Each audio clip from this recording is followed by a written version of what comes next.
Hello दोस्तों, मैं आप सभी का स्वागत करता हूं आपके अपने यूट्यूब चैनल रैम्बो बाबा कंपटीशन में। हम पढ़ रहे हैं यूपी पुलिस एसआई 2025 के लिए मूल विधि। और मूल विधि में हम अधिनियम देख रहे हैं, आयकर अधिनियम। कौन सा? आयकर अधिनियम। आयकर अधिनियम में हम कुछ चीज़ें पढ़ चुके थे, परिभाषाओं को हम क्या कर चुके थे, पढ़ चुके थे। और हम कहाँ तक पहुँच गए थे? हम पहुँच चुके थे, पूर्त आय तक पहुँच चुके थे। पूर्त, ये जो धार्मिक प्रयोजन में जो रखी गई जो संपत्ति है उस पर हम पहुंच चुके थे। जो चैरिटी वगैरह के लिए जो डोनेट की गई जो संपत्ति है वहाँ तक हम पढ़ चुके थे। इससे आगे हमको क्या करना है, इससे आगे हमको देखना है। तो इससे देखिए कि मज़ा आएगा। देखते हैं, आगे देखते हैं, इसको समझते हैं एक एक करके।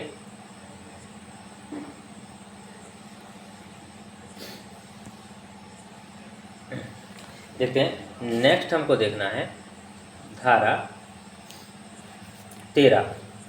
कौन सी हम पढ़ने वाले हैं? धारा 13। धारा 13, धारा 13 में धारा जो 13 है, जो धारा 13 उसमें क्या है? उसमें लिखा है कुछ मामले में जो क्या है, जो धारा 11 हमने कल पढ़ी थी, जो पूर्त या धार्मिक प्रयोजन में जो रखी गई संपत्ति है उसमें क्या होता है, लागू नहीं होती है। लेकिन हम पढ़ने वाले हैं जो इम्पोर्टेंट है वो धारा 13 का है। कौन सी? धारा 13 का। धारा 13 का में क्या कहा गया है? धारा 13 का में कहा गया कि जो राजनीतिक दल होते हैं क्या, तो जो राजनीतिक जो पार्टियां होती हैं, तो राजनीतिक पार्टियों की जो आय है वो कुल आय से क्या होगी, बाहर होगी। वो क्या होगी, जो राजनीतिक पार्टी हैं वो क्या अब देखिए कि सब पे क्या किया, सब पे कर लगा दिया, सभी पर कर रहेगा। लेकिन जो राजनीतिक पार्टियां हैं, जो राजनेता हैं, उन पर क्या होगा, उनको जो आय प्राप्त होगी उनको क्या है, उनको टैक्स नहीं देना होगा। क्योंकि इन लोगों ने खुद ही बैठ के ये सारी चीज़ें बनाई है, इतनी बारीकी से बनाई है, इतना सारा, इतना पढ़ने में, बहुत सारा पढ़ने के बाद ये इतना निकला है। तो देखते हैं इसमें क्या लिखा है कि दलों, कौन से? राजनीतिक दलों, राजनीतिक नहीं, राजनीतिक, कौन से? राजनीतिक दलों, राजनीतिक दलों की आय, किनकी? राजनीतिक दलों की आय का कुल आय से बाहर होना। तो हम पढ़ रहे हैं कौन सा? हम पढ़ रहे हैं अध्याय, कौन सा? हम ये अध्याय 3 पढ़ रहे हैं। कौन सा? अध्याय 3, जो किससे, जो कुल आय से बाहर के बारे में बात करती है, जो क्या कुल आय का भाग नहीं है, तो उसी से हम संबंधित पढ़ रहे हैं। तो इसमें क्या बताया? इसमें बताया कि जो राजनीतिक दल हैं उनको जो आय प्राप्त होगी वो क्या होगी, कुल आय से बाहर होगी। कुल आय से जब बाहर होगी तो इनको क्या होगा, टैक्स नहीं देना होगा। क्या होगा? इनको टैक्स नहीं देना होगा। ये देखिए, ये बच के निकल गए। अब इन्होंने क्या किया, इन्होंने शर्त भी रख दी कि हमें कहाँ कहाँ से यदि आय प्राप्त होती है तो उनका टैक्स नहीं देना होगा। तो इन्होंने जो शर्त रखी है कि कहाँ कहाँ से इन्होंने कहा कि निम्नलिखित तरीके से यदि इनको क्या होती है, आय प्राप्त होती है, तो इनको क्या होगा, इनको टैक्स नहीं देना होगा। क्या होगा? ये टैक्स नहीं पे करेंगे, जो इसमें बताए गए हैं कहाँ कहाँ से। यदि कोई गृह संपत्ति से कोई इनको आय होती है, किससे? कोई गृह संपत्ति, अगर इनको गृह संपत्ति से कोई आय प्राप्त होती है तो ये क्या, टैक्स नहीं भरेंगे। और उस आय को क्या होगा, उस आय को किसमें, कुल आय में नहीं जोड़ा जाएगा। इनकी जो गृह संपत्ति से जो प्राप्त होती है उनको क्या, कुल आय में नहीं जोड़ा जाएगा। नंबर दूसरे में लिखा है, नंबर दूसरे में क्या लिखा है कि अन्य स्रोतों से, लो खत्म कहानी, लो लिख दिया कि अन्य स्रोतों, कोई भी स्रोत हो, अन्य में सब आ जाएगा। अन्य स्रोतों, अन्य स्रोतों से प्राप्त आय, इसको भी क्या है, कुल आय में नहीं जोड़ा जाएगा। इसको भी किस में नहीं जोड़ा जाएगा, कुल आय में नहीं जोड़ा जाएगा। और नंबर 3 जो बचा हुआ है, जहाँ से सबसे ज़्यादा पैसा आता है इनके पास, उसको भी इन्होंने क्या किया, हटा दिया कि इसकी जो आय है वो भी नहीं जोड़ा जाएगा। तो इसमें क्या लिखा, स्वेच्छा से। आप लोगों ने पुष्पा मूवी देखी होगी, अभी देखी ही होगी, तो उसमें दिखाया गया है स्वेच्छा से। और हर मूवी में यही दिखाया जाता है, बताता हूँ। स्वेच्छा से यदि क्या होता है, कोई स्वेच्छा से यदि कोई डोनेट करता है, क्या करता है, डोनेट करता है, कोई देता है, डोनेशन करता है, कोई डोनेशन करता है तो वह क्या होता है, वह कुल आय में क्या होगा, शामिल नहीं होगा, शामिल नहीं होगा। अब देखो नहीं होगा, अब देखा ना कि जो यदि कोई सबसे ज़्यादा पैसा इनको कहाँ से मिलता है, सबसे ज़्यादा पैसा यहीं से मिलता है कि डोनेशन से। सब लोग जो बड़ी बड़ी कंपनियां होती हैं, जो बड़े बड़े व्यापारी होते हैं, ये सब लोग क्या करते हैं, ये सब लोग क्या करते हैं, चुनाव के टाइम पर नेताओं को क्या कहते हैं, पैसे देते हैं। क्या कहते हैं, पैसा देते हैं चुनाव पार्टी को चलाने के लिए। क्या करने के लिए, चुनाव पार्टी को चलाने के लिए क्या करते हैं, यहाँ से इनको पैसा आता है। जैसे पुष्पा मूवी में देखा होगा, वो क्या जो चेयर होती है, कुर्सी होती है, जो उस पर पैसे भर के क्या करता है, भेजता है किसके लिए, मंत्री के साथ फ़ोटो खिंचाने के लिए। क्या करता है, मंत्री के साथ फ़ोटो खिंचाने के लिए क्या करता है, कुर्सी में भी पैसा भेज भेज के भर भर के भेजता है, और उसको जो उसका जो अपने फेवर का मंत्री होता है, फिर उसको क्या करता है, मंत्री बनवा देता है। तो ये उन्हीं इन पैसा कहाँ से आता, ये सारा का सारा पैसा यहीं से आता है। और जो क्या करते हैं, जो लोगों पर, ये जो राजनेता होते हैं, जो लोगों पर क्या करते हैं, पैसा लुटाते हैं। क्या करते हैं, पैसा लुटाते हैं। ये बड़ी बड़ी कंपनियों से ये क्या करते हैं, पैसा लेते हैं। क्या करते हैं, ये बड़ी बड़ी कंपनियों से क्या करते हैं, पैसा लेते हैं। तो ये समझ में आया होगा 13 का। चलिए देखते हैं नेक्स्ट धारा की ओर चलते हैं। नेक्स्ट धारा की ओर हम चलते हैं, और नेक्स्ट धारा हमारी कौन सी है,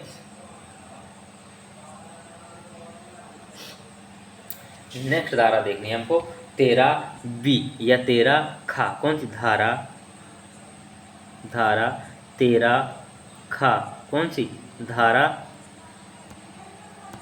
धारा 13 कौन सी, धारा 13 धारा 13 में भी क्या कहा गया, धारा 13 में बताया गया कि जो क्या, जो चुनावी न्यास होता है, जिसे क्या कहते हैं, इलेक्टोरल ट्रस्ट कहते हैं। यदि कोई व्यक्ति क्या करता है, चुनावी न्यास को क्या करता है, स्वेच्छा से जो दिया गया डोनेशन है, वो क्या, उसको भी क्या कुल आय से बाहर होगा, वो भी क्या कुल आय में नहीं जोड़ा जाएगा। कौन सा, जो होगा चुनावी न्यास, या इसी को क्या कहते हैं, चुनावी भरोसा भी कहते हैं, चुनावी, ये भी इन लोगों ने कर लिया, चुनावी न्यास। चुनावी न्यास अंग्रेजी में क्या कहें, electoral, ELECTORAL, electoral trust, TRUST, electoral trust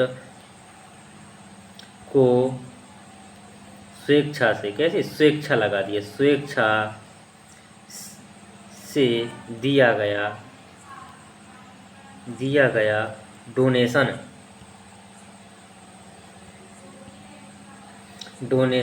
कुल आय से क्या होगा, कुल आय से कैसा होगा, कुल आय से कैसा होगा, बाहर होगा। कैसा होगा, कुल आय से बाहर होगा। मतलब इसमें कुल आय में नहीं जोड़ा जाएगा, और कुल आय में नहीं जुड़ेगा तो इनको क्या, टैक्स भी नहीं भरना होगा। क्या, टैक्स भी ये नहीं भरेंगे।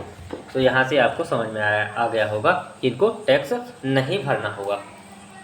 अब हम देखते हैं नेक्स्ट, अब हम पढ़ना है अध्याय 4। कौन सा अध्याय यहाँ से स्टार्ट होता है, अध्याय 4। अध्याय 4 क्या है, अध्याय 4 में है कुल आय की संगणना। किसकी, कुल आय की संगणना। क्या, कुल आय की संगणना। तो संगणना इसकी क्या, कुल आय की गणना करनी है। कुल आय की गणना, किस किस को आय के अंतर्गत रखा जाएगा, किस किस को आय माना जाएगा। चलिए देखते हैं धारा नेक्स्ट, और देखते हैं धारा 14। धारा 14 में क्या कहा गया है,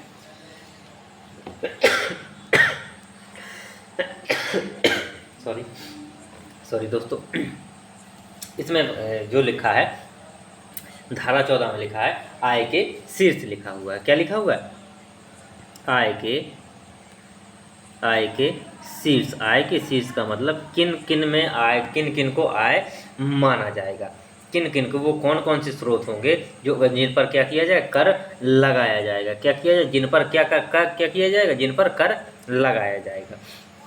तो ये कितने, ये 5 हैं। ये कितने हैं, ये 5 हैं। इसमें कोष्टक में लिख लो कि जिस पर कर या कर लगाने के स्रोत, किसके, कर लगाने के स्रोत, क्या, कर लगाने के स्रोत। कौन कौन से हैं? तो ये कितने हैं? ये 5 हैं। ये कितने हैं? ये 5 हैं। कितने? 5 हैं। ये कितने? 5 हैं। देखते हैं कौन कौन से 5 हैं। वो 5 कौन कौन से हैं? नंबर 1 कौन सा है? जो हमारा क्या होता है? वेतन होता है। क्या होता है? वेतन। जो सैलरी होती है वो क्या होता है? वेतन। वेतन हो गया। क्या हो गया? वेतन हो गया। जो गृह संपत्ति से प्राप्त आय, दूसरा क्या है? गृह संपत्ति से प्राप्त आय। गृह संपत्ति। गृह संपत्ति से प्राप्त आय, इस पर क्या टैक्स लगेगा? किनको? हम अपन लोगों को, हम लोगों को, आप सब लोगों को क्या होगा? टैक्स भरना होगा। यही नेताओं को गृह संपत्ति से क्या टैक्स से क्या थे? फ्री थे। हम लोगों को टैक्स भरना है। तो ये सब कानूनी कारण वो है। 35। नेक्स्ट क्या है? नेक्स्ट हमारा है कि जो कारोबार करते हैं, कोई भी बिजनेस हो, क्या जो कारोबार है, कोई बिजनेस है, तो उससे जो प्राप्त आय है उस पर क्या टैक्स? कारोबार से प्राप्त आय। किससे? कारोबार से प्राप्त आय। दूसरा क्या? जो पूंजी अभिलाभ है, क्या जो पूंजी लाभ है, क्या जो पूंजी लाभ है, जो पूंजी हम कोई कहीं खर्च करते हैं, किसी चीज़ में लगाते हैं, उससे जो लाभ होता है, उससे भी ये क्या होता है? उसमें भी क्या करना होगा हमको? उससे भी उससे जो प्राप्त आय होगी उस पर भी क्या होगा? टैक्स देना होगा। और लिख दिया है लास्ट में 5वां लिख दिया है अन्य स्रोतों से इनकम, या अन्य स्रोतों से आय। अन्य कुछ बचना नहीं चाहिए। अन्य स्रोतों से आय सबसे ले लो। स्रोतों से आय, अन्य स्रोतों से क्या आय, जो भी है अन्य स्रोतों से आय जो प्राप्त होगी उस पर भी क्या होगा? टैक्स भरना होगा। क्या होगा? उस पर भी टैक्स पे करना होगा। यही सब चीज़ें नेताओं के लिए क्या फ्री थी? नेताओं को टैक्स नहीं देना पड़ता था, लेकिन हम लोगों को क्या टैक्स देना पड़ता है। तो चलिए देखते हैं नेक्स्ट धारा की ओर बढ़ते हैं। और नेक्स्ट धारा हमारी है धारा 15। धारा 15। धारा 15 में क्या है? धारा 15 में किसकी? धारा 15 में परिभाषा दी गई किसकी? वेतन की। किसकी? वेतन की परिभाषा दी गई। किसकी? वेतन। जो क्या हो? तन पर ना हो। वेतन की परिभाषा। वेतन। इस वेतन की परिभाषा। वेतन की परिभाषा बताई गई किस पे? किसमें बताई गई है? वो बताइए धारा 15 में। इसमें जो चीज़ क्या बताई गई, इसमें परिभाषा के साथ और क्या बताया गया कि जो वेतन से जो संबंधित आवश्यक जो तथ्य हैं उनको भी बताया गया। क्या बताया गया इसमें? और लिख लो। इसमें डायरेक्ट क्वेश्चन पूछेगा, इससे अंदर ज़्यादा नहीं पूछेगा। इसमें क्या ये और देख लो कि इस धारा में वेतन, इस धारा में वेतन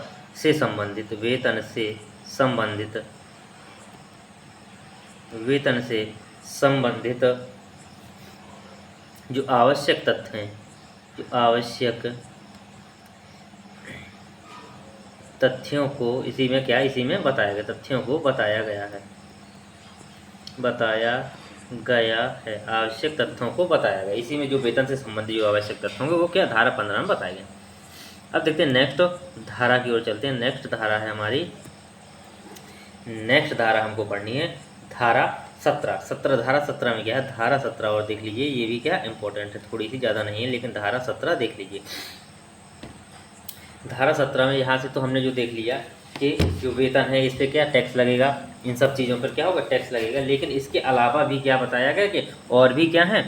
और चीज़ों पर भी क्या है? टैक्स लगेगा। इनको भी क्या आय माना जाएगा, कुल आय में जोड़ा जाएगा। तो किस किस को? जो वेतन क्या है? जो वेतन के बदले जो परिलिब्धि, वेतन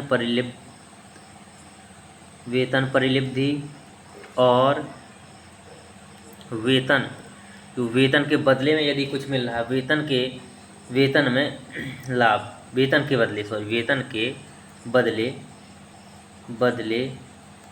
लाभ, इनको भी क्या माना जाएगा? इनको भी, इससे भी जो प्राप्त होगा उसको भी क्या माना जाएगा? उसको भी माना जाएगा आय। जैसे कोई मजदूरी, क्या है? जो मजदूरी है, ये परीक्षा में पूछा जा सकता है। मजदूरी, तो आप लोग मजदूरी में भी क्या है?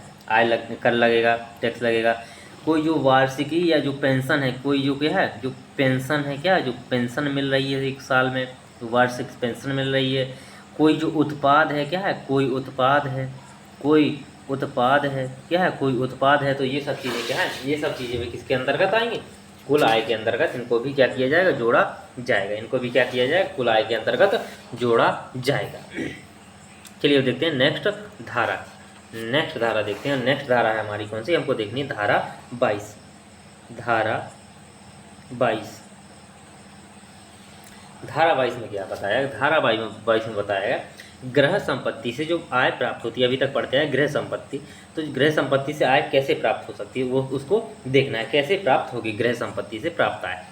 तो ग्रह कहाँ से प्राप्त होती है, गृह संपत्ति, गृह संपत्ति से प्राप्त आय, किससे, गृह संपत्ति से प्राप्त आय। तो देखेंगे कहाँ से प्राप्त होती है, कहाँ से प्राप्त होती है, तो कहाँ कहाँ से प्राप्त हो सकती है। यदि हमारे पास क्या है, कोई रूम है, कोई घर है, तो उसको क्या कर सकते हैं, हम किराए पर लगा सकते हैं। क्या कर सकते हैं, किराए पर लगा सकते हैं। हमारे पास क्या है, कोई गृह संपत्ति है, कोई ज़मीन है, कोई कुछ भी है, तो उसको क्या कर सकते हैं हम, उसको रेंट पर लगा सकते हैं। किस पर, किराए पर। तो उससे जो प्राप्त होगा क्या, किराया, रेंट, या जो क्या होगा, किराया, किराया प्राप्त कर सकते हैं। क्या कर सकते, किराया प्राप्त कर सकते हैं, कर सकते हैं। तो हम क्या, आय हो गई, कर सकते हैं। दूसरा और क्या हो सकता है, उससे उस संपत्ति पर क्या कर सकते हैं, उसके भीतर किसी भी क्या व्यवसाय को क्या कर सकते हैं, हम प्रारंभ कर सकते हैं।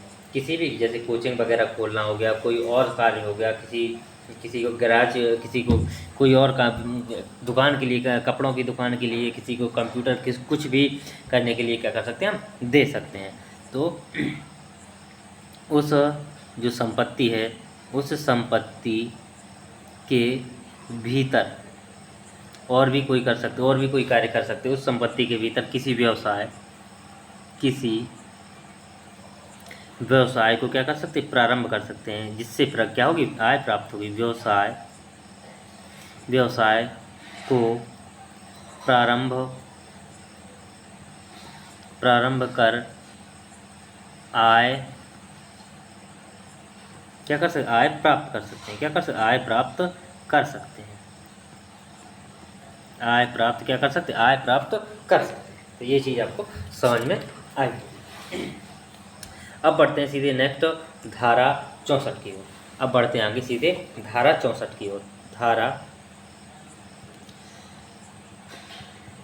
64, धारा 64 में क्या है, धारा 64 कहती है जो कुल आय है, तो कुल आय में परिवार, कुल आय में किस किस को जोड़ा जाएगा, किस किस को, जैसे परिवार में 4 सदस्य हैं, तो क्या परिवार की कुल आय में उन चारों सदस्य की आय को जोड़ा जाएगा। तो इस चीज बात के बारे में बात करती है। तो देखते हैं कुल आय, ये क्या कहती है, कुल आय, कुल आय में परिवार, कुल आय में परिवार के सदस्यों, परिवार के सदस्यों की आय का भी क्या होना, शामिल होना। तो इसमें क्या बताया कि परिवार में जितने सदस्य हैं सबकी आय क्या होगी, उसमें शामिल होगी। क्या होगी, सबकी आय शामिल होगी। तो इसमें क्या होगा कि किसी व्यक्ति की जो कुल आय होगी उसमें क्या होगी, पति या पत्नी होंगे तो उसकी क्या हो, दोनों की जुड़ेगी। क्या होगी, उन दोनों की आय क्या होगी, जुड़ेगी। दोनों अगर कमा रहे हैं तो। यदि क्या है, किसी व्यक्ति, किसी क्या लिखेंगे, किसी व्यक्ति की कुल आय, किसी व्यक्ति की कुल आय, कुल आय में क्या होगा, कुल आय में क्या होगा, वो पति या पत्नी, इसमें किसकी, पति की भी जुड़ेगी, किसकी, पति या पत्नी, पत्नी की आय जुड़ेगी। तो इसमें जैसे मानो कि क्या है, कोई एक व्यक्ति है, कोई का व्यक्ति है, क्या है, का व्यक्ति है जो कितना कमाता है, जो कितना 15,000 रुपये कमाता है। कितना कमाता है, 15,000 रुपये कमाता है।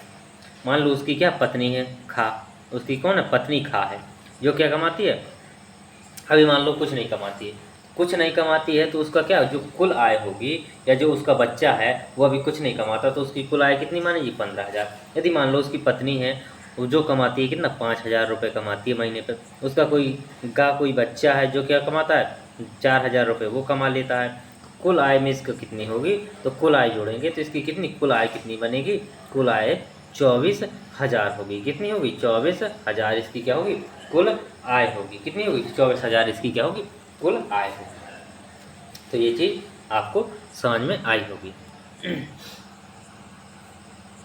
अब देखते हैं नेक्स्ट एक धारा और धारा 69 घा। कौन सी धारा 69 घा या 69 डी। धारा 69 डी में क्या है, तो धारा 69 डी में क्या बताया गया कि धारा 69 डी में बताया गया हुंडी। हुंडी को क्या बोलते हैं, हुंडी का मतलब क्या है उधार ली गई या उधार ली गई या उधार दी गई, या जो उधार से क्या हो वापस मिली हो जो राशि है उसको भी व्यक्ति की आय समझा जाएगा, उसको भी क्या माना जाएगा, उसको भी आय माना जाएगा। तो इसमें क्या है हुंडी शब्द का प्रयोग है। क्या हुंडी, हुंडी का मतलब क्या उधार ली गई या दी गई, या कैसी दी गई, कोई उधार ले रहा है या कोई उधार क्या कर रहा दी गई, जो राशि है दी गई, जो राशि है क्या है जो राशि है उसके जो या जो उधार लेने वाले, तो उधार लेने या देने या वापस करने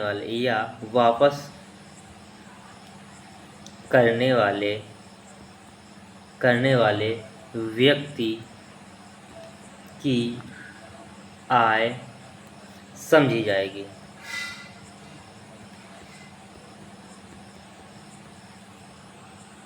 कोई उधार ले रहा है तो उस क्या होगा, कोई उधार लेगा तो किसमें उसकी आय समझी जाएगी, कोई उधार दे रहा है तो फिर उसकी समझी जाएगी, यदि कोई उधार जो चुका रहा है तो फिर उसकी आय को भी क्या समझा जाएगा, उसकी आय भी समझी जाएगी कि वो कुल आय में जोड़ी गई जाएगी। तो ये चीज़ धारा 69 में। अब देखेंगे नेक्स्ट धारा से हम देखेंगे नेक्स्ट क्लास में। तो थैंक यू दोस्तों, क्लास अच्छी लगी तो प्लीज़ लाइक शेयर और सब्सक्राइब जरूर करिएगा। थैंक यू दोस्तों।